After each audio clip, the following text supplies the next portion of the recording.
Utah Valley University. Condition is unknown. He's currently in the hospital. He was at Utah Valley University doing one of his campus events, trying to engage in debate and conversation with people who disagree with him. And in the process, he was struck by a round. It's unclear exactly where he was hit.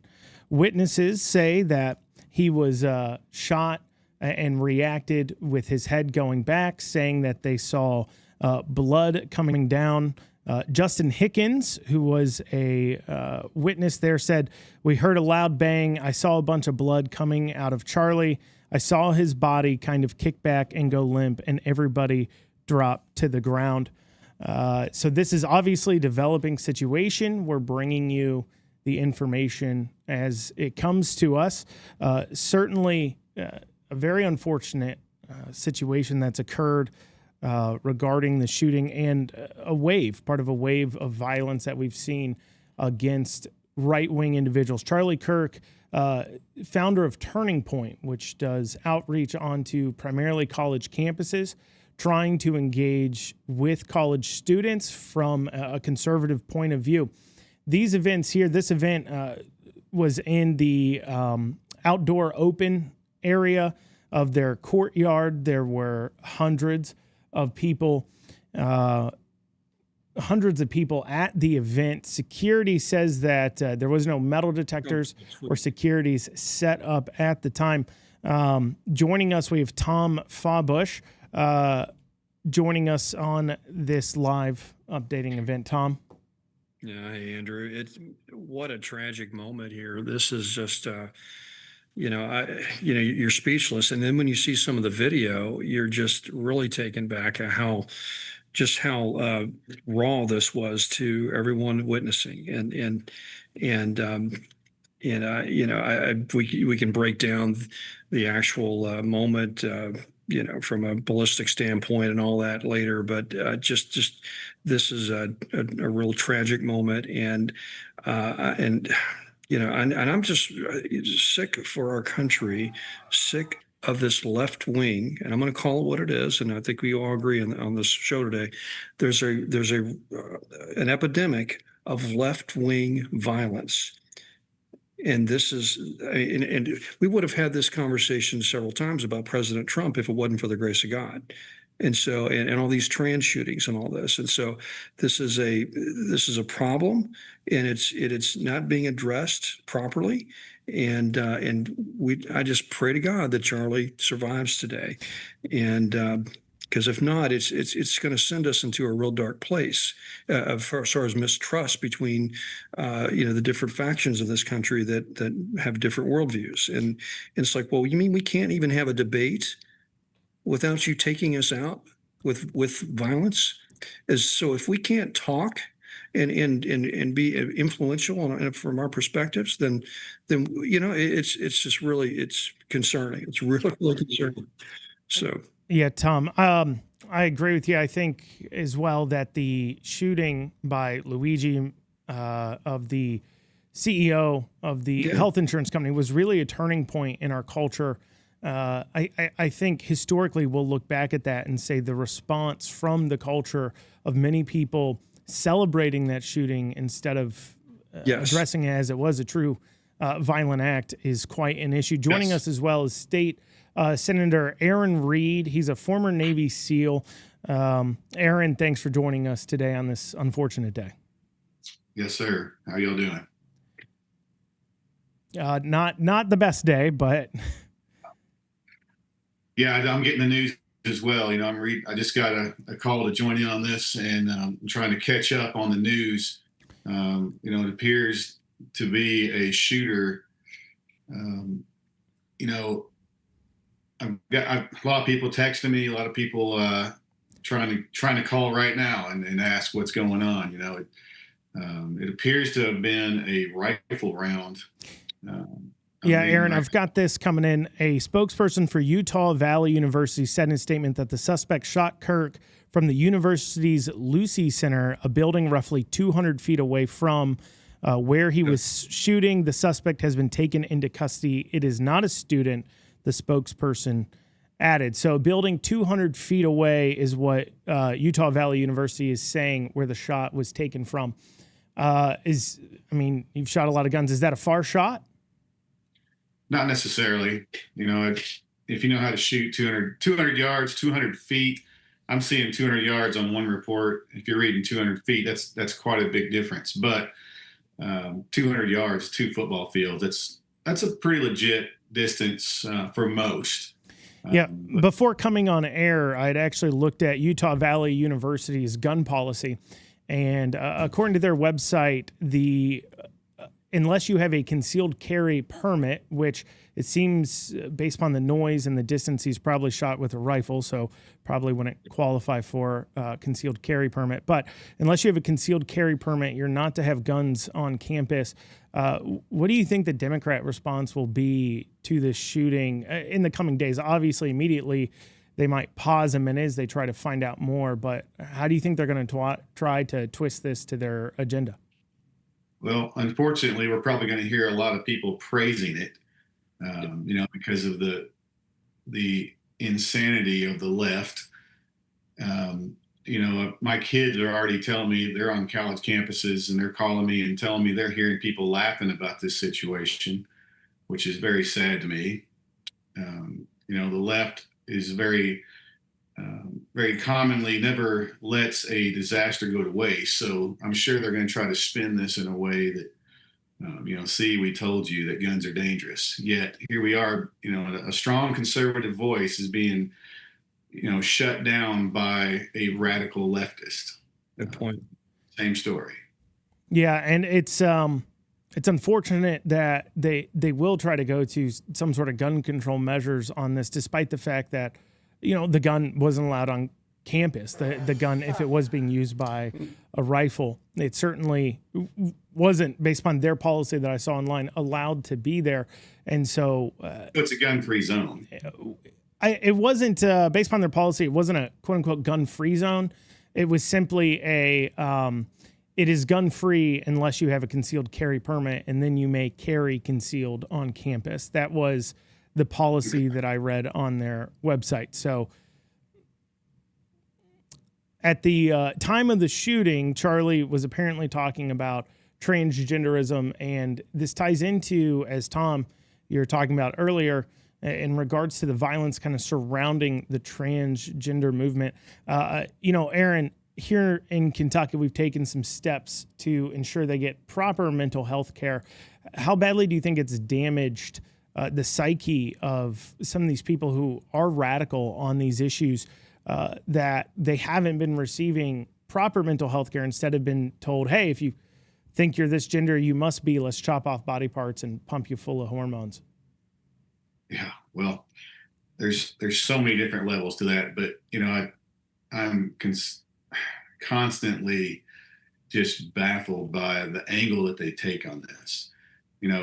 It's no one's going to commit murder or mass murder or active shooter type of situation unless they are insane. It is always mental illness. It's always going to be the same story. They're going to be blaming the gun. The gun jumped up and did this evil, when it's obvious this epidemic of mental illnesses that we have in our country. You can go back to the mental illness, or you can even go to the spiritual side of things. Mm-hmm.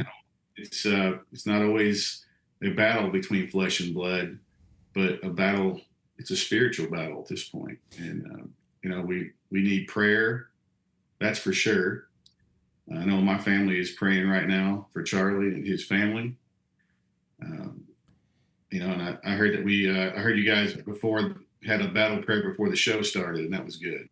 Yeah, obviously it's a spiritual battle that we need to be active in. Now, one of the news stories, real quick with you, Aaron, here, one of the stories we keep seeing is about security on campus. NBC, CNN are talking a lot about how there was no security for the event, checking people in, looking at images of the event. It was held in the quad, wide open.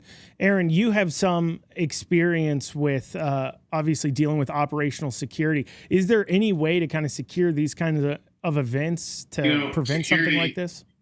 unfortunately, most of these security type of situations are really designed to look like the appearance of security. You know, it's not hard if someone is committed to sneak a firearm into this situation. And if they're, I'm looking at the video right now that's up on the screen here, and you can see, you know, buildings 200 feet, 200 yards away, you know, give or take, all different. So 250 feet. Okay, so that's under 100 yards if that's the case. So that's not a very long shot. And with a rifle round, you know, a braced round, I can see different spots where a shooter could be just looking at this video. You know, direct angle coming down, and you know, really, unless they've got some, unless the security detail there is up in the building searching as well, they're not gonna have a chance. I mean, I can tell you that most, unless the Secret Service or some type of a high-end security detail is running the show, all they're going to have is people down there by the guy that they're trying to protect, and they're going to be there. Really, if someone charges the stage, they can take them out, or if someone brings a pistol up real close, they can return fire pretty quick.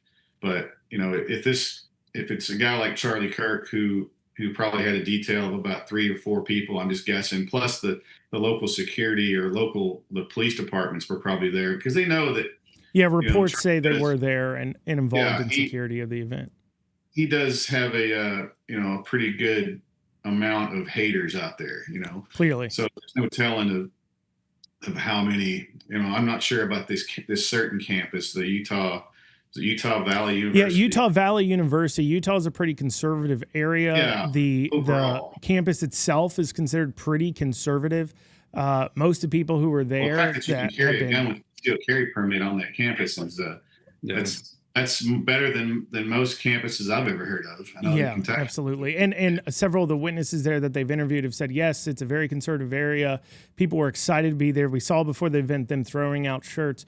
Joining us as well is Bob Scott. Bob, thank you for taking out some time to join us. Your reaction to this unfortunate situation. Incredibly stunned and saddened, you know, about it. And I'm sure folks have had a chance to see some of the videos that are going around. And he very clearly took a round, it looks like, to the neck area when it happened. Ironically, I was just out passing Utah Valley University about 2 weeks ago on a Western trip that I was out with my family, and so I kind of know that area, and they are very conservative in that state. And Aaron can tell you, we saw Charlie at a Nate Morris event that he did, was the lead speaker. I don't know, about a month and a half ago, you know. And he did have security with him, you know, as he should. But I even thought, to be very honest with you, as in my opinion, he is the new Rush Limbaugh, you know, of conservatism, and Right. a brilliant young man, only 31 years old. I was concerned for his safety because, you know, he goes and does these events, and I know he has security with him. Oh yeah, he's hanging it out. But you know, if somebody, and Aaron said it, if somebody's determined enough, you just don't think that's going to happen in the United States of America. But guess what? It does, and it's happened many times before. And also, we talked about it, and you hate to point the finger in one direction, but it is the far left that is executing these atrocities, you know, right now. And we as a people, I can tell you, I've prayed, and I know many people are praying. I know I saw Glenn Beck. And okay, we're getting a report too now that and again, folks, this is fluid. The suspect is not in custody. That's the latest report, you know. So I could tell we you, certainly are seeing some different statements on it. Originally saying in custody, in custody in this building. It's been difficult getting information out of the area. Something about this, I'll just say it smells. to say the least, with regard to, especially now that more and more information is coming out. And again, all we can do right now as Christians is to pray, and trust God in this situation, and believe for a miracle. And that's what it's going to take, a miracle. Tom, coming back in, as we said, we're just now getting updates. Originally, the Utah Valley University said that they had somebody in custody shooting from a building 250 feet away or so. Now reports are coming in that they do not have a suspect in custody. It certainly seems interesting that we are getting different reports on that, especially with the amount of police and security that were at the event, identifying what was going on. Tom, what are you hearing? Anything different? Well, What's your reactions? no, yeah, I just want to just respond to what Bob was saying about who Charlie Kirk is. And I think those that follow conservative media and follow politics heard of him and know who he is on some level. But if you followed closely what happened in 2024, what happened with the campaign, to get the Trump campaign, Kirk was probably one of the most instrumental, if not, I would say probably the most instrumental person in getting, especially young people to look at a conservative solution, a conservative worldview to issues, and someone that was able to use social media so effectively that some of the top, some of the most highly viewed TikToks, which, if you're not into TikTok, it may not mean a big deal, but that's a big deal. Some of the highest viewed TikToks were Charlie Kirk videos doing exactly what he's doing right today on college campuses, debating students, encouraging students, and not doing it in a way. And Charlie he does such a wonderful way. He'll debate somebody, but he does it in such a good spirit, where he wants to try to win the young person over. Tom, what do you think it says? I mean, on that subject, what do you think it says about the fact that you have somebody, he's not shutting down opposition. It's not like he's you don't have the opportunity using the same platform, reaching the same amount of people as he has, to disagree with him in a reasonable way, a respectable way. It's not as if he's a dictator lording over people, but you are able to engage with him in these settings. He's coming out in the public to engage, being shot. What does that say about our ability to disagree and get along into the future? I tell you what it says, and I'm going to go back to what Aaron said. It shows that the left right now, because history changes, but the left right now is motivated by some evil. There's some evil. There's an evil undercurrent to the radical left. And if you can't be afraid to say that in this day and age, because I think if you can't view the world in a good and evil plane, even a spiritual plane on some level, then you can't explain the world. You can't explain it. And Tom, so, can you put any blame at the feet of people saying that if we can't trans children, it's trans genocide? Not letting them use the proper bathroom, you're literally killing them. I mean, how long can we use those kinds of words? And Democrats have used them for political advancement. How long can we use those words saying you're literally killing people, committing genocide before something like this happens? Or that Charlie Kirk's a Nazi, or anybody on the right are the oppressors. And the reason why you're unhappy, Mr. Trans person, is because all these oppressors in society are making your life miserable. So you're the victim. Okay, so and guess what? The trans folks are generally a little bit mentally unstable. Let's just say it. There's a reason why they're having this gender dysphoria stuff, because they're having some mental issues. So you encourage them and you tell them, hey, you're a victim. And the oppressor is Aaron Reed and Bob Scott and Tom Fallbush and Andrew Cooper Ryder. And so, well, I'm going to solve this, and you watch the Luigi thing, and look, he's a hero, and everyone online worships the Luigi now. This is where, it just makes perfect sense. This is where we're at, and it's just now. Well, here's what I'm afraid of, Coop, and I'd love to know everybody's opinion on this.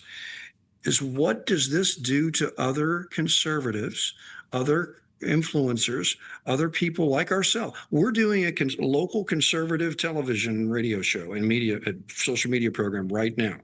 We do some of the same work that Charlie Kirk does, right? And so what does that do to us? How does this, because that's the effect that the left wants. So whoever did this had that effect. They want to chill opposition. They want to, you want to talk, you want to say things like Charlie Kirk, watch what happens. Well, it certainly chills the ability to get the message out there. You can go ahead, and if you want to join in to the conversation, you can text us at 502-571-0970. Donald Trump tweeted this out: "We must all pray for Charlie Kirk, who has been shot. A great guy from top to bottom. God bless him."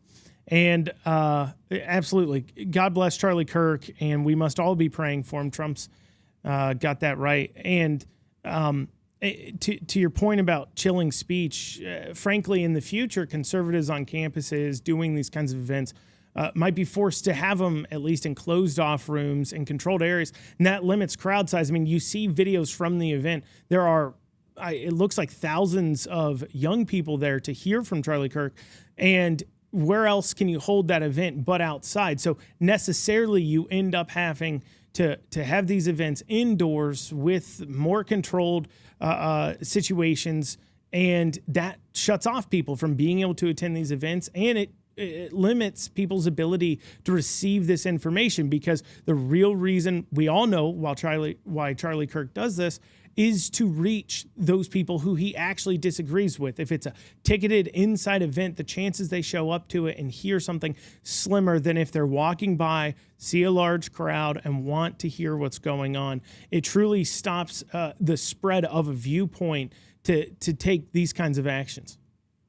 Yeah, well said. And I had another thought that crossed my mind. And well, first of all, I'd love to know your all's thoughts on that. Is this going to chill conservative speech? I'd love to hear your perspective on that. But here's something else that came to mind.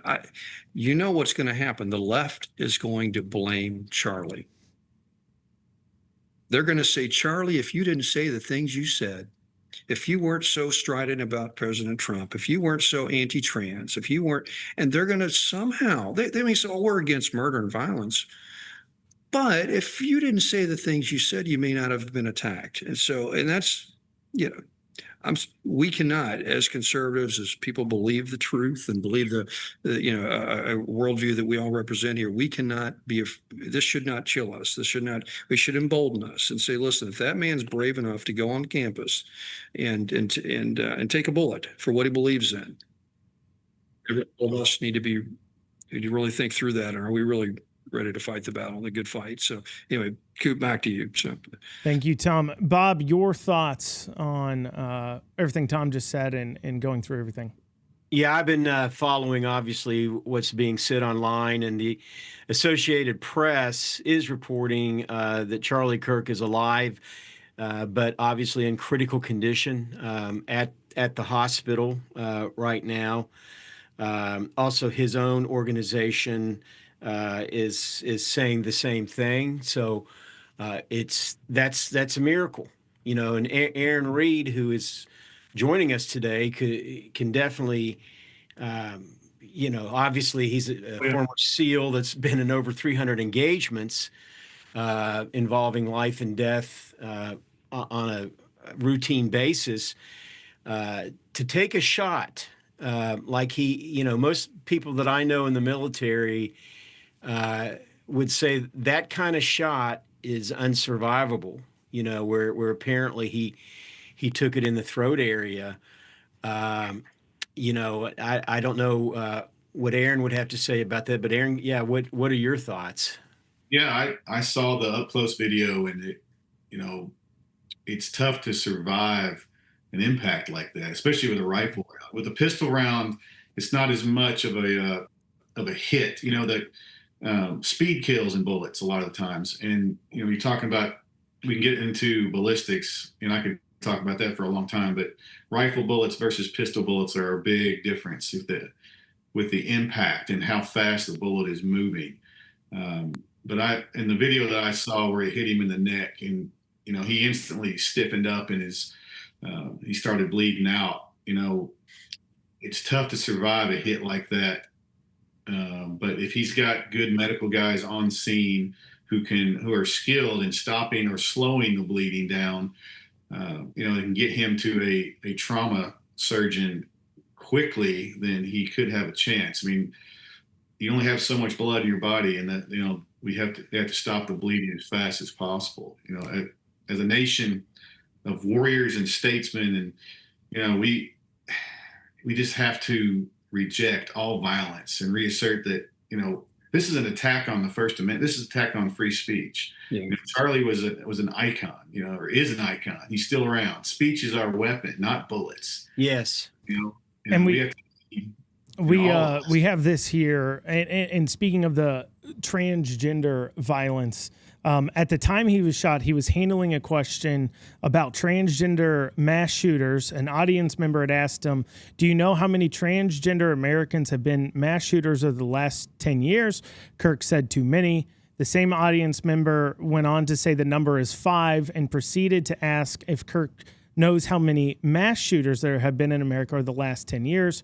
Kirk said counting or not counting gang violence, and then seconds later, the sound of a pop is heard and the crowd screams. So he was literally answering a question about mass shooters, specifically transgender mass shooters, and engaging in a debate on that, a conversation about it, at which point he was shot. And we don't know the motivations completely yet of the shooter, though obviously we can make a guess that he took issue with the conservative viewpoints that Kirk put out. Tom, your reaction to that exchange happening right before he was shot? Just the what's the word? Irony. I can't believe he was discussing that topic at that moment, and a lot of things go through my mind. Was that person asking the question? Was he part of this or something? I can't imagine that. Maybe it was just random, but my goodness, we have an epidemic of left-wing violence. We have an epidemic of it, and I think it's now the responsibility of those on the left, people of goodwill on the left, to stop this. Right? Those on the right, we have no influence over their radicals over there. We occasionally the right will get some radicals. We have them under control. We know who those people are, and we shun them and we shut them down. The left does not know how to do that. And as a matter of fact, the left seems to get energy off of that. If you go right now on Twitter and Blue Sky and all these social media, I've seen some of the posts. People are posting and they're laughing and they're celebrating this. And so it is up to the left. You guys got to stop this for the sake of this country. It's up to you all to get Tom, this do you fixed. think these kinds of actions where they are resorting to violence and then celebrating it, do you think the American public at large, I would like to think, will react to that by saying, look, this is crazy, clearly a far faction that has lost their mind, and in the end, you would hope that those viewpoints end up losing out because they are evil. We can tell by the willingness to take these actions. Do you think that ends up leading to these kinds of these viewpoints losing more in the public view? I hope so, because I think what you've seen over the past decade is the average American who doesn't pay attention much to politics.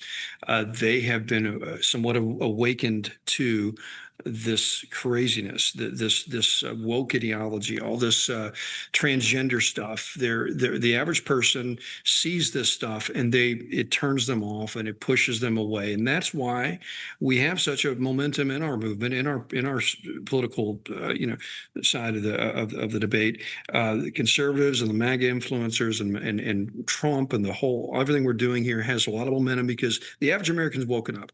They realize the left is a real threat, and if this doesn't just put an exclamation point on it, I don't know what does.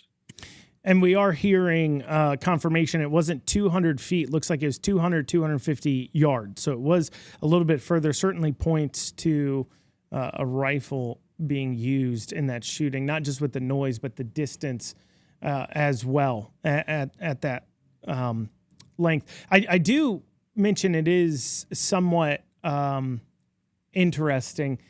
J.D. Vance tweeted out, "Dear God, protect Charlie in his darkest hours. Tweeted out a photo of him with Charlie Kirk and Donald Trump Jr. It says, say a prayer for Charlie Kirk, a genuinely good guy and a young father. And that is right. He is a father, I believe, to 2 children. And it is interesting, the shot taken from 200 yards away. That was about the distance the shot at Butler, Pennsylvania at Trump was taken as well.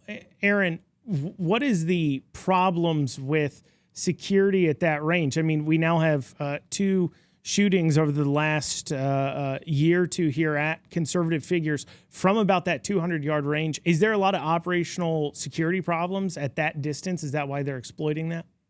Oh yeah. There's a perimeter. I'm sure they had security, different levels of security perimeters up to the center stage there. You've got your stage area, and you can see a couple of guys kind of standing at parade rest, sort of at the ready. And then you'll have folks at another perimeter, kind of where the people who have kind of been ushered in, the spectators who are there, and then you'll have the outer perimeter. And, the only way to get past that is to have a long range rifle. And if you're up in the building, you have a bird's eye view. And speaking of chilling conservative speech, obviously needing to put in place security out that 200 yards, setting up that 200-yard perimeter, I would imagine that comes with an increased cost that certainly will hold back the ability for more conservatives to have more events like these. Aaron, do you know any idea of how many more men you would need to go ahead and secure a perimeter that's 200, 300 yards back to prevent these kinds of shootings? You would need a full team. You probably need 15, 20 or more. Pretty high trained folks. The perimeter, it's almost impossible to lock it down completely. We're talking about Secret Service or we settle our differences high-end by security details. It's not by violence, but through speech and dialogue, and that's how we do it. Yeah, it's certainly of concern about the security aspect. I don't know how else we can address these issues, and how do we continue to have conservatives on campuses, conservatives doing these kinds of events. It's just not feasible to have everything locked down. You have to go along with what the normal threat is. And, I'm guessing for a Charlie Kirk event, the normal threat would be one of the students kind of rushing the stage, or, maybe a knife or maybe a pistol. You never know. But typically we're not dealing with people trying to assassinate guys like Charlie Kirk, and this appears to be an assassination attempt where they shot at him with a long range rifle. And that's a pretty upstaged, upgraded situation than what that security detail was even imagining could happen. A lot of times, Aaron, and this is just your thoughts on this, before you start to see more group armed actions in countries as they become destabilized, you start to see more targeted assassinations first, like these, especially when you look at Charlie Kirk. Generally speaking, he's got pretty, I would say, viewpoints that the vast majority of conservatives would agree with, a lot of viewpoints that the majority of Americans would agree with, and yet striking out at this. What do you think it says about the future of the stability of the country? Do we start to see more mass armed conflicts that this is leading to, more assassinations, or do you think we're somehow able to kind of come together and tamp this down? I hope we're able to come together and tamp this down, but, unfortunately, the reality is we've got something called Trump derangement syndrome, and that's something that I'm sure that Charlie Kirk and his haters were very, very much infected with, and even more so. I mean, he had a knack, one of the smartest guys I've ever seen that could take, the facts and present them in a way that irrefutable by the crazy left, who's usually really good at debating craziest things.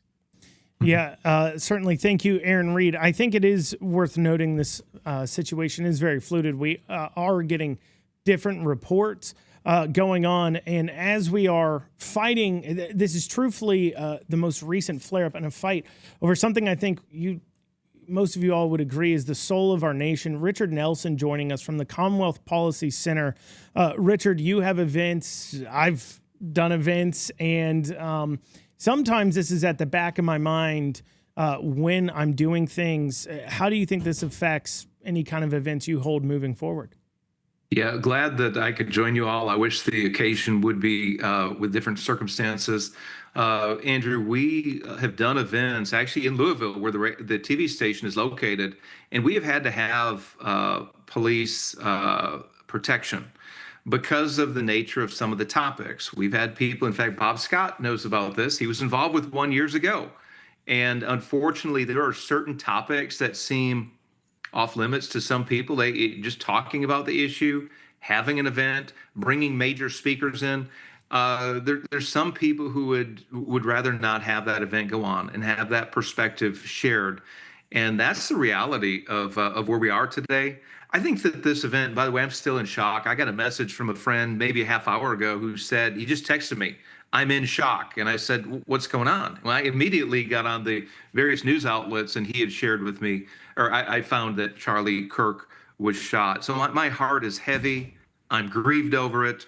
I think part of this is this is the culmination of what happens when a culture loses its moral bearings, and where civility is lost, and where people think they can settle debates at the end of a gun barrel. And I'm grieved and sickened by it. And we need to pray.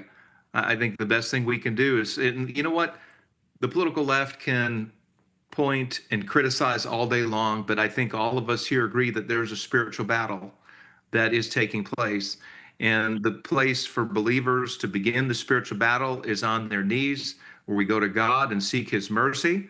We ask God to restore Charlie's health, to guide the hands of the doctors and the trauma specialists, and for him to have mercy on our country as well. This is a real spiritual battle that we are in the middle of.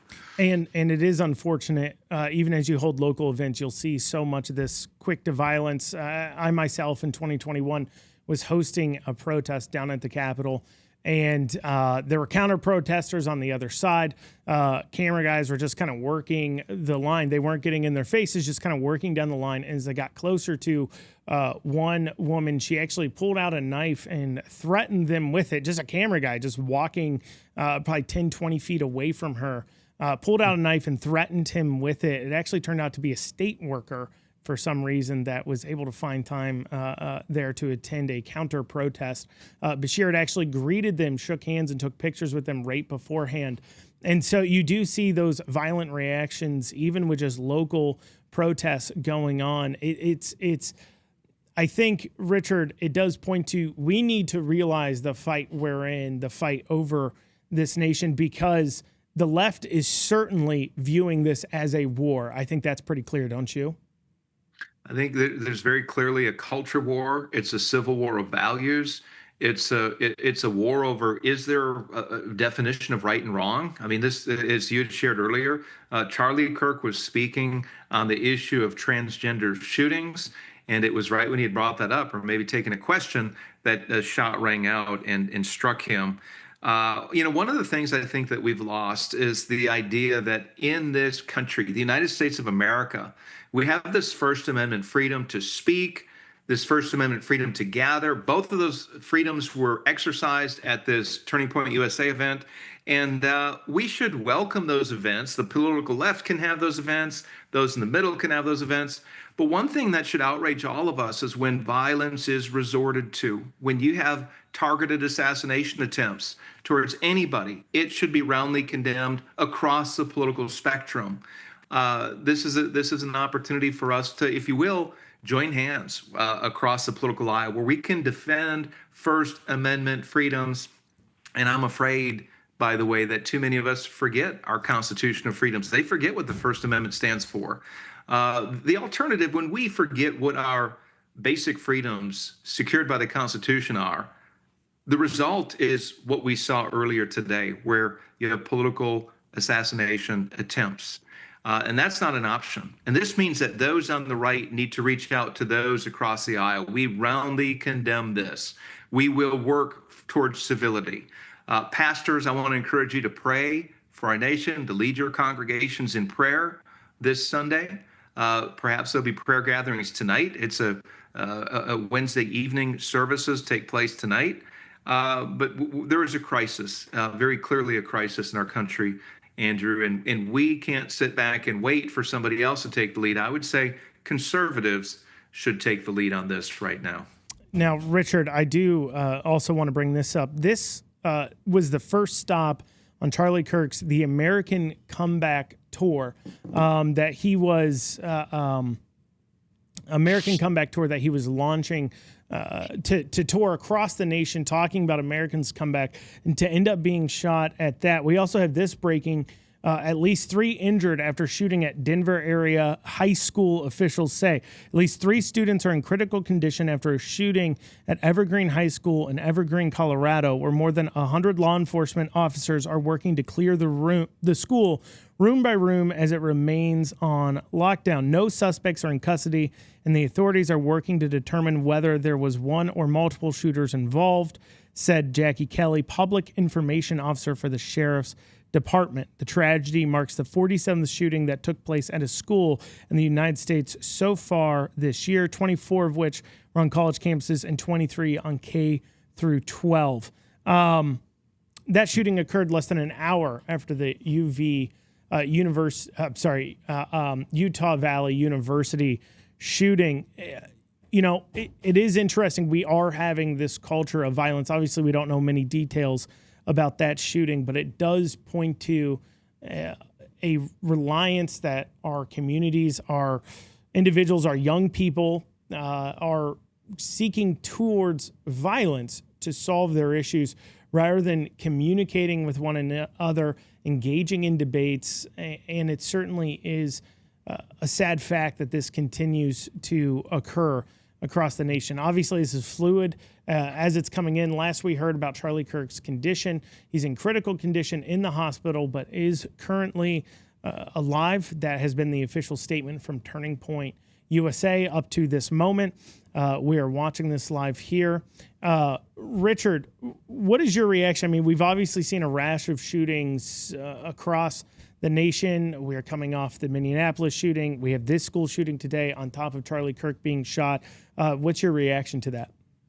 You know, Andrew, we didn't have school shootings 40 years ago, and now we're at a crisis. You mentioned 47 school shootings across the country to date, and I don't know if that included the spring semester or if this is just from beginning of the school year in August until now. In either case, 47 school shootings is way too many. And I've got to ask myself... Hold on, I'm cutting in here. Sorry, cutting in real quick. This is being reported by CNN, okay? It says President Donald Trump has announced Wednesday that conservative activist Charlie Kirk has died after being shot during an event in Utah. Trump wrote on Truth Social, "The great and even legendary Charlie Kirk is dead. No one understood or had the heart of the youth in the United States of America better than Charlie. He was loved and admired by all, especially me, and now he is no longer with us. Melania and my sympathies go out to his beautiful wife, Erica, and family. Charlie, we love you." That is being reported. CNN has reported that Donald Trump put that out on Truth Social. Tom? If that's true, I think we're all heartbroken, obviously, and our prayers go to his family and to this country. But the righteous indignation I have right now is I don't know what to do with it. I'm a bit upset right now. I was reading some tweets on X just now. Elon Musk just was responding to somebody. He said it very well. He said the left is the party of murder. The left is the party of murder. And that needs to sink in. That needs to sink into everybody in this country. You know, if you're not sure about which side you're on, you know, this should be very clear now. You know it. And there's some other comments. I was looking at an MSNBC commentator. It was basically, reflecting what I was saying earlier, that they were saying, well, if Charlie didn't make all these awful comments, this wouldn't have happened to him. They're actually saying this on the air. They're actually saying this. So we've got a real problem in this country, and I don't know if us on the right can fix it other than just point it out and just shun these people. We need to shun them and point out how inhumane they are, and because for the sake of our country, we got to resolve this. Aaron, your thoughts here at this moment that Trump has truthed out about Charlie Kirk's death? Yeah, it's shocking, man. I mean, I'm somewhat in shock as well, and I didn't want to believe that it was a mortal wound, that they would be able to, that our medical professionals could in fact save him. But I was very hopeful. But this is sobering news. And I tell you, when I looked at my Bible verse on my app here on my phone, the first thing that popped up, because I read this earlier today, was 1 Peter 5:8. You know, it's a spiritual warning. You know, be sober minded, be watchful. Your adversary, the devil, prowls around like a roaring lion, seeking someone to devour. And this just isn't spiritual rhetoric. It's a call to vigilance. You know, this world is a battlefield where forces, they're hostile to freedom and faith. You know, and that's us. You know, and we're all a target. You know, and you know, we can pray for his family now, and pray for our country, because you know, I mean, he's feel like father to, I believe, two kids. Yeah. Have lost their father. If you're just now joining us, Charlie Kirk shot at Utah Valley University. Donald Trump has truthed out that Charlie Kirk has unfortunately passed away. He truthed out the great and even legendary Charlie Kirk is dead. No one understood or had the heart of the youth in the United States of America better than Charlie.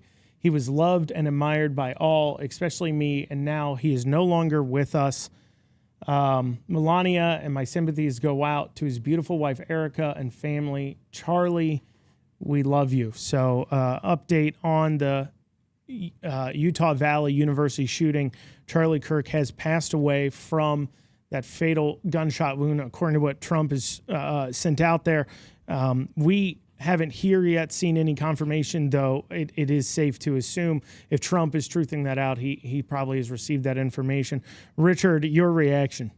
Yeah, the Washington Post just confirmed that Charlie Kirk is dead.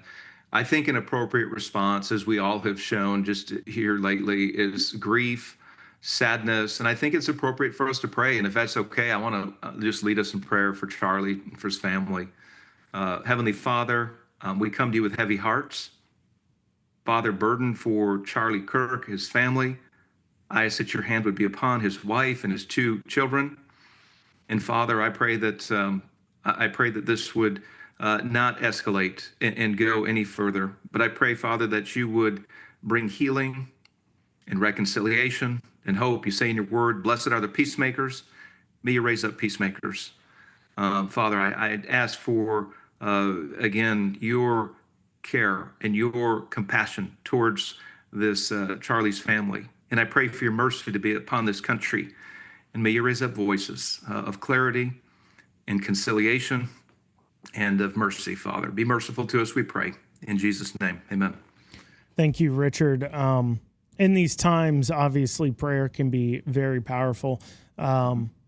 Richard, can you just talk for a second here about, as far as Charlie's passing goes, and a lot of people feel lost as far as why this happens, why these things continue to happen. What should the biblical truth should they find to comfort them in these hard times? Yeah. Andrew, that's, first of all, we have a God who is, he's sovereign over all. He governs in the affairs of men, and he can comfort those as well, those who are grieving and those who are hurt.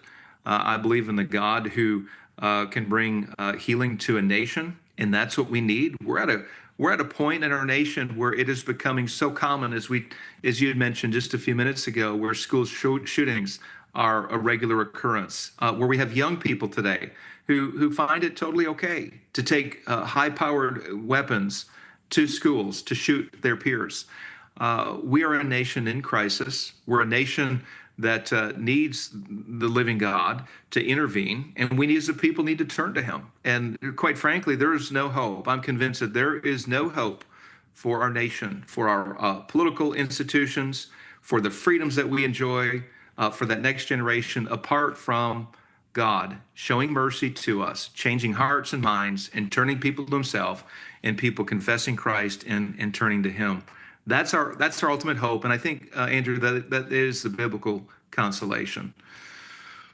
Well, thank you, Richard. Bob, Scott, Yeah. your reaction here. Well, devastation. To hear a light to America and the world has been taken away from us.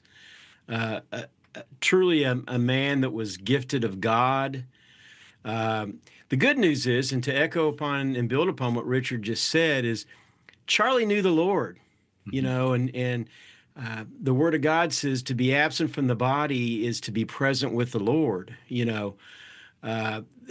truth of the matter is none of us know, when eternity is going to beckon. I'm sure when he got up this morning that he wasn't thinking about any of this. None of us were thinking about something like this happening, but it did happen. The good news is, and this is the good news of the gospel, is there is life beyond the existence we now see. And so Charlie is with the Lord right now, celebrating. And I know the Lord's saying to him, "Well done, good and faithful servant, enter into my rest."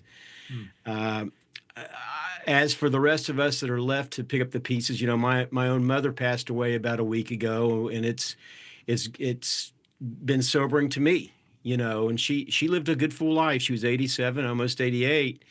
And again, you look at this young guy, 31, that had so much more ahead of him. But, Romans 8:28 says that God works all things together for the good to those who love him and are called according to his purpose. It's hard to see a purpose in this, but I'm trusting and believing that God is going to find a purpose in this, as we look to him right now as a nation, and we have to come together. That's the final thing I want to say.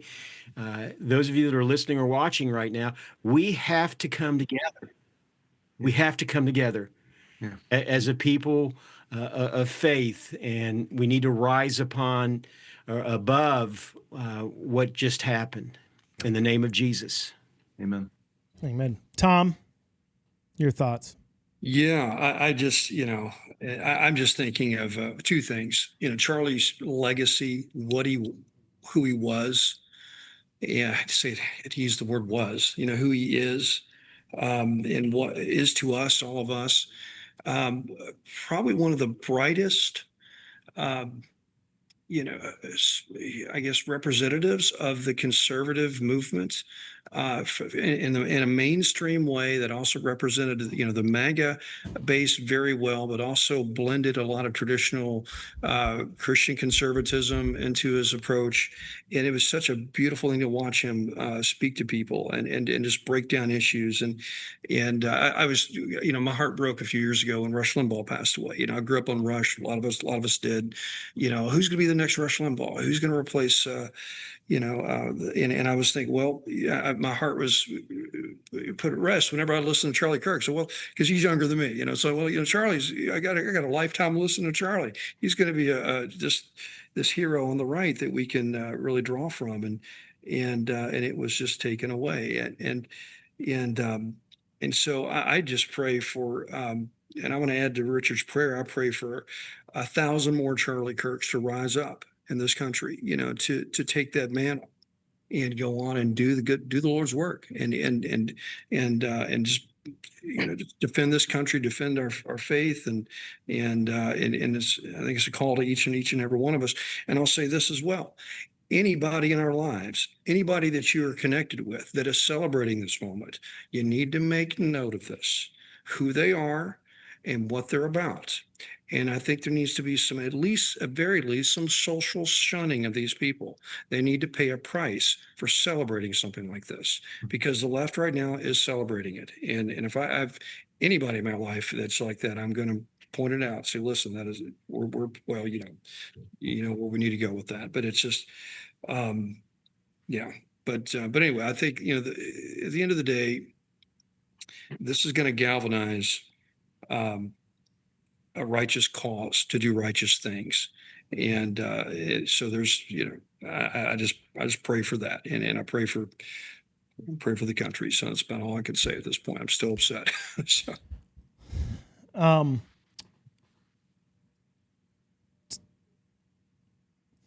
Coming in from Gavin Newsom, He says the attack on Charlie Kirk is disgusting, vile, and reprehensible. In the United States of America, we must reject political violence in every form. It does leave one to question. Obviously, Democrats are a lot of them in the public space, not private Democrats on places like Blue Sky and X would be making different posts, not just rejecting the violence, but celebrating it. But the Democrats in public eye are going to say we must reject political violence in every form. And we hear this ad nauseum for them, but yet the rhetoric that they push out there, the rhetoric they endorse of this being a fight for democracy, our country is going to end if Republicans have power. They're literally committing transgenocide. They're literally committing violent acts by voting differently than you do. When that kind of rhetoric continues, it's definitely hard to see the Democrats' words followed through as they continue having that kind of rhetoric. I personally, listening to Republicans speak, will hear them talk about the soul of the nation and fighting for the policies we want to see in this nation instituted. But I don't hear oftentimes them pointing out specific people and saying the prominent Republicans pointing out specific people, publications pointing out specific people and saying these are violent, evil people that are literally committing genocide. They must be dealt with, like we see from the left attacking the right. Richard, do you see that trend as well? Yeah, first of all, I'd like to applaud Gavin Newsom's statement. It was bold, it was forceful. He didn't mince words. He condemned that attack. And I would encourage every Democrat, not just Democrats, but all across the political spectrum to condemn that attack.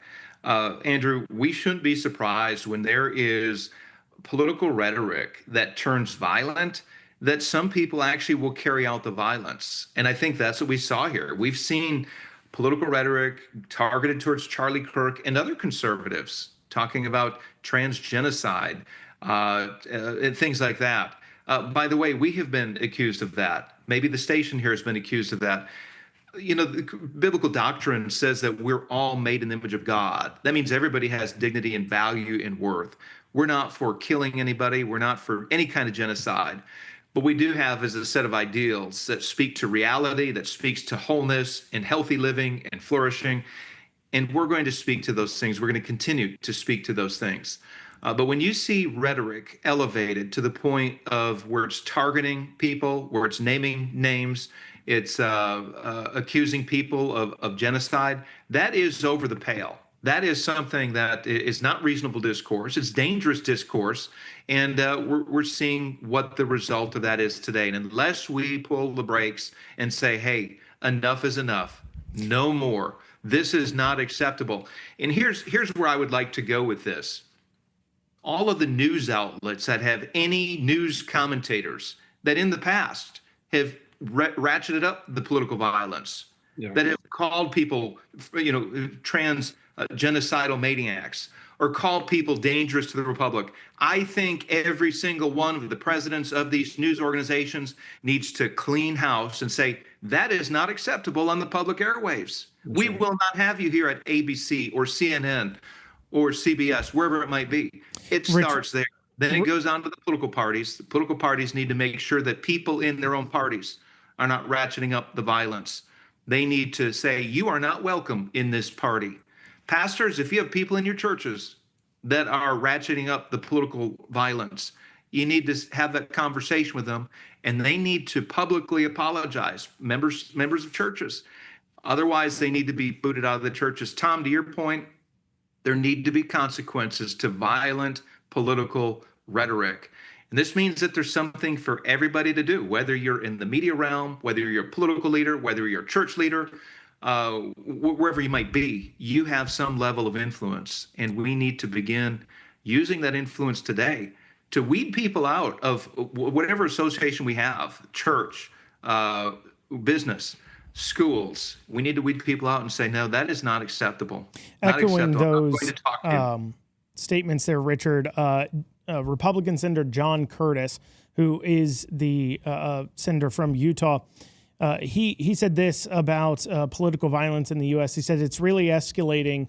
Reevaluate how we're talking about the issues. If we're honest, we're having conversations within families that are too heated. We're having conversation among friends that are too heated, and then that obviously escalates as it gets to a broader conversation. It's not healthy. It's not who we are. It's this is why it's so impactful to me. It's especially not who we are in Utah and Utah country where this happened, and I would hope we're better than that. Andy Bashir has tweeted this out. I strongly condemn the senseless attack on Charlie Kirk today. Political violence has no place in the United States of America. It further tears our country apart and sets us back versus moving us forward. Violence is always wrong, period. Aaron Reed, your response. Yeah, it is. It's always wrong. And, we are absolutely right. We are in a culture war here. I tell you, I haven't been speechless much, but in this situation, I'm torn here. I'm dealing with a situation where, we've got the left and the right. And the left, it's like they're trying to drag us into some type of a war here with violence. And, as a Navy SEAL, as a warrior, I'm constantly torn with just because you can go and you can kill everybody in the room doesn't mean you should. So it's kind of like I'm dealing with these demons here because it's easy to take the low road. It's easy to resort to the violent side of things. And I think that's the temptation that we have right now in our country. All these folks on the right,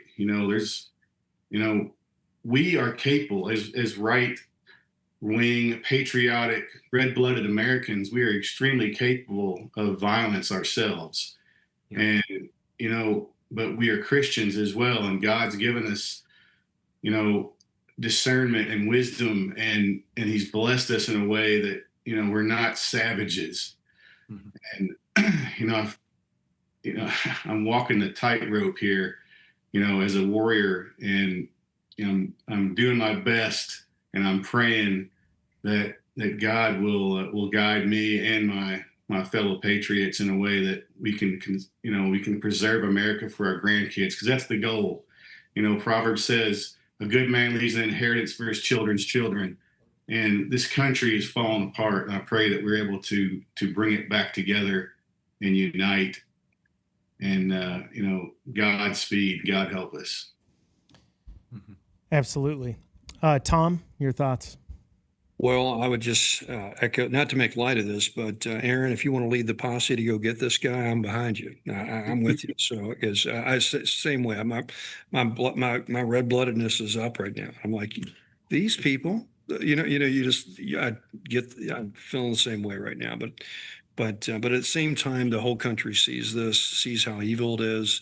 It is so counterproductive. If you're just thinking, strategically from a political perspective, this is so counterproductive for the left. It is going to set them back a couple of elections, and it should, and it absolutely should.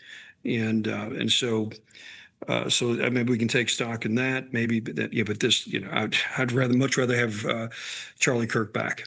I'd much rather have Charlie Kirk, and so, but yeah, and to Richard's point, the rhetoric that the left has been using for decades, about the right is, we're all Nazis. We're all Nazis, right? We're these dangerous people. Well, what do you do with a Nazi? What do you, if you label us these people that are beyond the pale, that are threatening, that are oppressors, and we are oppressing all these victims, the transgenders, the women, minorities, just pick pick the universe of the oppressed victimhood under the woke system.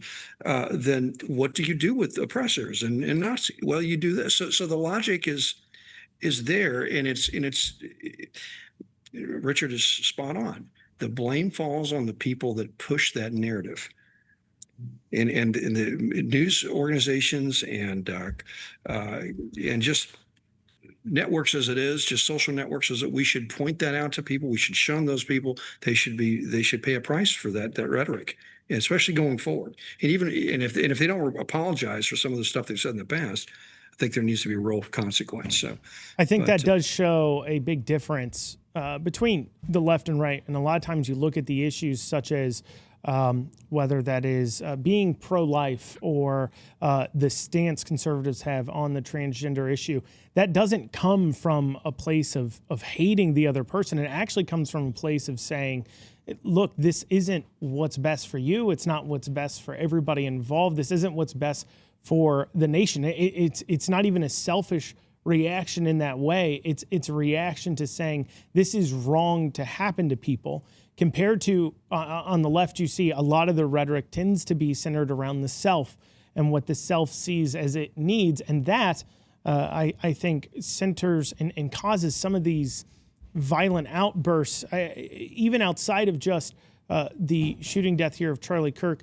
Over the last few years, we've seen several issues. I know several of my friends who are more well known on the national landscape of things, not even public speakers, not even people who comment on policy, literally just people who tweet a lot on Twitter, statements other people have made, have faced interesting problems. Here in Louisville, one of the Twitter people I know, Nick Sorter, he has over 1 million followers on Twitter. He just posts on Twitter, his father here in Louisville was swatted, where somebody called in a fake issue happening at his father's home. They called in saying that somebody was being held captive in the home, which meant a response from SWAT here in Louisville, in an attempt to cause situations to occur that people respond to somebody banging down their door and they may get killed as well. I mean, those are issues that have been going on with conservative people being quote unquote swatted.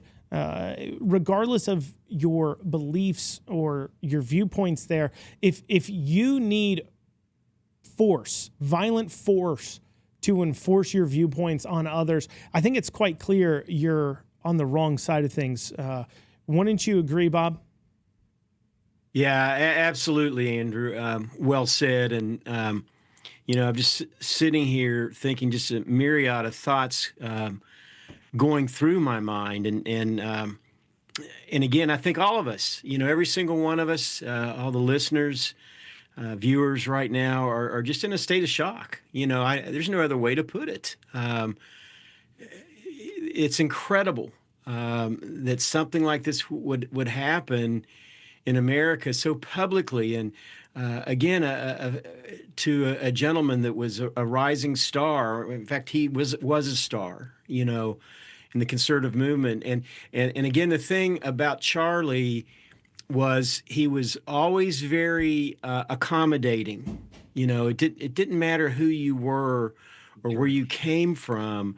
And again, at such a young age, 31 years old, he wasn't afraid to hear your side of the story. And that's where we have to get back to. I mean, can we get back there? I don't know. And to echo what everybody's been saying, and Richard talked about it earlier, these stations, these leftist, in my opinion, Marxist stations, CNN and the like, MSNBC, they need to be held accountable, for the rhetoric that they've been spewing out for now many, many years. And by God's grace, and let me tell y'all, it's going to take some miracles to happen. I know that our God is a miracle performing God, but it is going to take some major miracles to happen to keep this nation on course and from going into a tailspin,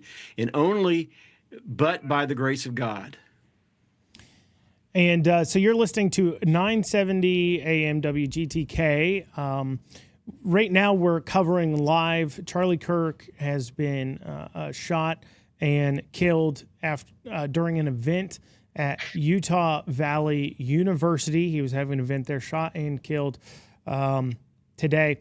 And we'll continue with our live coverage. We're going to take a little break here, but stay tuned with us as we continue to bring updates on this unfortunate and horrific situation.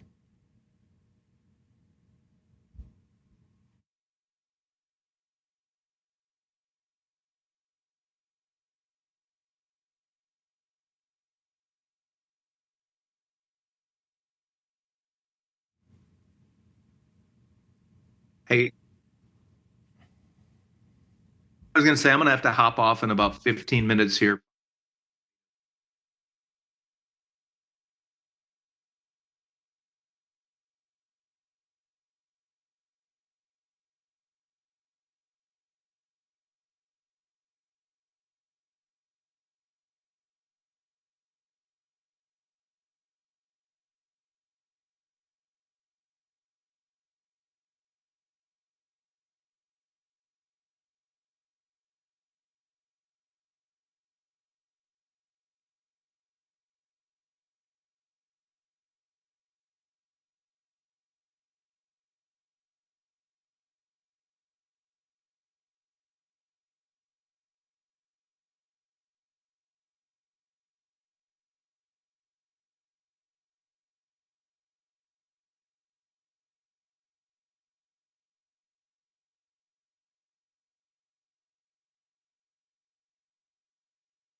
And you're back here on Kentucky's Voice. We are covering live the shooting death of Charlie Kirk. He was at an event Turning Point USA was putting on at Utah Valley University when he was struck from a shot fired reportedly from a building about 250 yards away. As of right now, it has not been announced that a suspect is in custody. At the time of the shooting, Charlie Kirk was asked a question about how many transgender mass shooters there have been from an individual trying to challenge him on the subject, not from a conservative standpoint, but they were asking more as a challenging question. And while he was attempting to respond to that, he was struck, as I said, reportedly from a shot fired from about 250 yards away, fired with a rifle. The policies on campus, they did allow concealed carry, but no other carry of firearms on campus. People at the event said that there was no security to get into the event. Looking at the event, however, it was held outdoors in the courtyard with hundreds of people. My name's Andrew Cooper-Ryder, kind of anchoring this, covering this for you live, just kind of pulled in to do this. And we're joined by a couple of individuals as we talk about how do we recover from this? How do we come back? What does the future have for us in conservatives? How does this chill conservative speech? How does this affect the political discourse across the nation? And Richard Nelson from Commonwealth Policy Center, he's one of our guests here, lending his voice. Richard, your thoughts? Yeah, of course, grieved as all of you are. We should be in prayer for Charlie's family and be in prayer for the nation, because this event, Andrew, does have a chilling effect on speech. And I think that's probably what the shooter intended to do. Obviously, he disagreed with Charlie Kirk and his views, but that is not the way that we settle our political differences. We have open debate, we have dialogue, we can have events like Charlie had at Utah Valley University, and this should be roundly condemned across the political spectrum. I'm happy to see that Governor Andy Beshear has condemned it. But then we've got to ask ourselves, what's the next step? And I'm thinking just practically here in Kentucky, Commonwealth Policy Center is doing a number of events. We've got 6 events scheduled over the next 7 weeks. And so do we pull back because of fear of violence? The answer is no, but we will make sure that we have security. My concern is that there are other people that have something valuable to share, other conservative leaders, conservative organizations that might be afraid to continue on with public events. I'd say this is not the time to shrink back. We don't give in to violence, and we don't give in to political assassinations, which is what this was, and we press on. In the meantime, we remain in prayer. We try to root out those violent voices that have been mainstreamed. And this is where news outlets all across the country need to root out those violent voices who are in their newsrooms or in their commentary sections. And that goes across the political spectrum. And we have Aaron Reed joining us, state senator here in Kentucky, former Navy SEAL. Aaron Reed, you know, one of the things amongst political violence we've seen recently has also been attacks on state level legislators, violent attacks. You're a state level legislator here in Kentucky, on top of being a conservative. How does this affect any kind of the security you feel for your family, any steps you take? Obviously, I know you're an avid Second Amendment advocate. And how does it affect your events into the future? Do you make different decisions going forward? Well, yeah, absolutely. You know, I try to stay vigilant, and I try to have my family also be equally as vigilant. But, you know, we live in typically a peaceful world here in Kentucky. You know, we don't live in a war zone, but, you know, like I said earlier, you know, 1 Peter 5:8, you know, the devil roams around like a lion seeking who he can devour. You know, now more than ever, we must condemn violence unambiguously, not just in our words, but through our actions and accountability. You know, but we also have to rededicate ourselves to the civil discourse, ensuring campuses, media, and communities defend the right to speak and listen respectfully. That's, you know, respectfully is the key. You know, honor Charlie's legacy by rejecting the chaos and repairing our culture with courage. I think as you talk about respectfully, it's incredibly important because it notes, and we said this earlier, the Charlie Kirk events are not events where people sit and just listen. You are invited to engage in debate, to share your ideas. And if your ideas are failing, and the public is rejecting your ideas, and you feel like you can't stand up there on an open platform and disagree and be able to defend what you have and what you believe, that leading you instead to take someone's life, leading to violence, certainly shows a certain sickness that we have too often infecting. We had another school shooting too in Colorado, a sickness of using violence instead of using your words, your actions, your ability. One of the things this relates to in a way is where you're finding value at as well. If you're finding value from other people's thoughts rather than maybe from your creator or from somewhere else, it's going to lead to more violent actions. Bob, your thoughts? Yeah, no, that's right, Andrew. I think of, in fact, Tom and I talked about it on the radio show we did the other day. Ephesians chapter 6. We are daily, and this just amplifies it, what happened today in a spiritual battle. And I'll read a little bit from that. Finally be strong in the Lord and in his mighty power, put on the full armor of God so that you can take your stand against the devil's schemes. For our struggle, now listen to this, our struggle is not against flesh and blood, but against the rulers, against the authorities, against the powers of this dark world, and against the spiritual forces of evil in the heavenly realms. And Charlie, I think about, he's been to Kentucky numerous times. I mean, recently, I attended an event that he was at. I didn't have a chance to speak to him because he was literally being engulfed by fans of his. But I know he's been to the University of Kentucky to do one of his events that was, again, well attended. And again, may we all learn to operate with the same grace and compassion and truthfulness that Charlie Kirk operated with. There won't be another Charlie Kirk. I mean, he was truly a gift that the Lord gave us for this time such as this. And I am believing and I'm trusting that some good will come out of this. And again, I just want to encourage everybody to pray right now, pray for his wife and 2 children, just lift them up, and the whole Turning Point organization.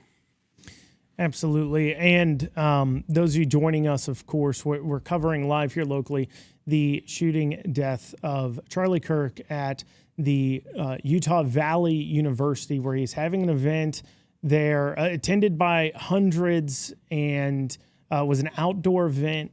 Reports right now is he was shot from a building about 250 yards away. A suspect hasn't been apprehended yet. We don't know much about him. Obviously, the nature of who Charlie Kirk was. I mean, a huge impact on our culture, obviously, as South Park even recently parodied him because he's such an impact on the culture and such a figure for the conservative movement and a conservative voice.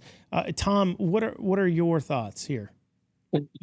Yeah, it's just want to echo what Bob was saying. Just Charlie's approach to civil discourse is the right approach. I mean, he had such grace when he would deal with opponents of his, that were when he was discussing politics, especially with these young folks. I mean, just the grace and the way he would handle folks and the way he was very winsome. I mean, though he would have a sharp response but it was very winsome and also the way he wove in faith into his conversation and as a part of the solution, and the way he defended the Christianity and our Judeo-Christian traditions was so elegant and so masterful, and it was such a treasure to have someone like that on our side that kind of reflected conservatism and Christianity and as well, and it was just. And so Charlie Kirk, we talk about what's wrong with America, but Charlie Kirk is one of the solutions to the problems of America. He brought civil discourse and helped change narratives and change people's minds in a positive way, in a peaceful way, and so. What we absolutely need is more of Charlie Kirk, more Charlie Kirks, more of what he did. And so let this, inspire us to do more of what he did, because it was so effective that those on the other side, the evil on the other side, targeted him for a reason, and so that shows you how I think a lot of those on the left are on the ropes, and this is a sign of that. And because I mean, what did he do in the last election? He helped basically win Pennsylvania. He motivated Turning Point USA to go out and do voter registrations and basically help win this last election. I mean, Charlie Kirk next to Donald Trump is probably the most influential person on American politics right now because of what he did with his organization, motivating to get out to vote efforts and registration efforts, and so he's the solution. And so we need to take what he did and pick up the mantle and move forward. And so I'm ready to do it, and we're ready to do it here on this station, on the Kentucky's Voice, and everything we're doing here. So.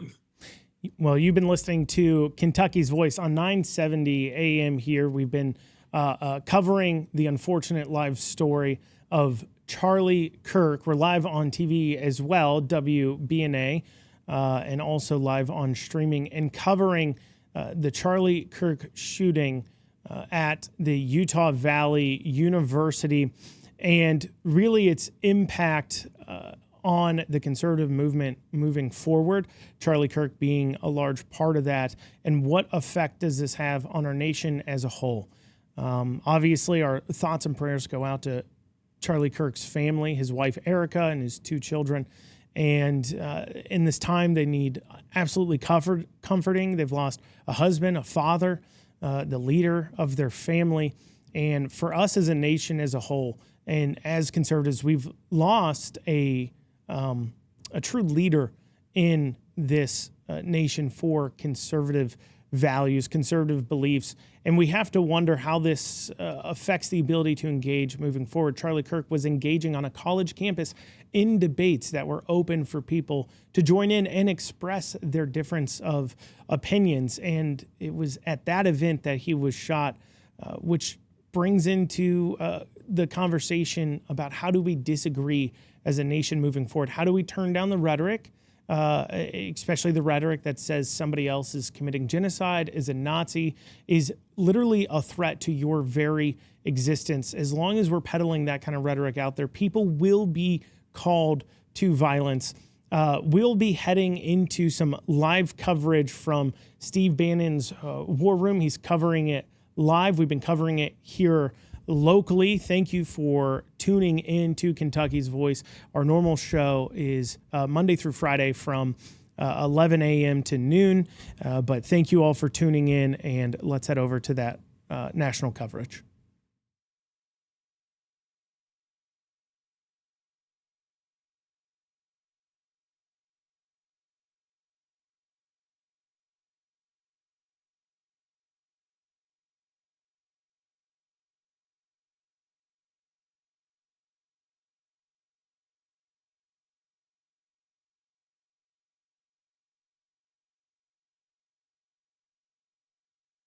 Thank you for Yes, being Aaron. here today.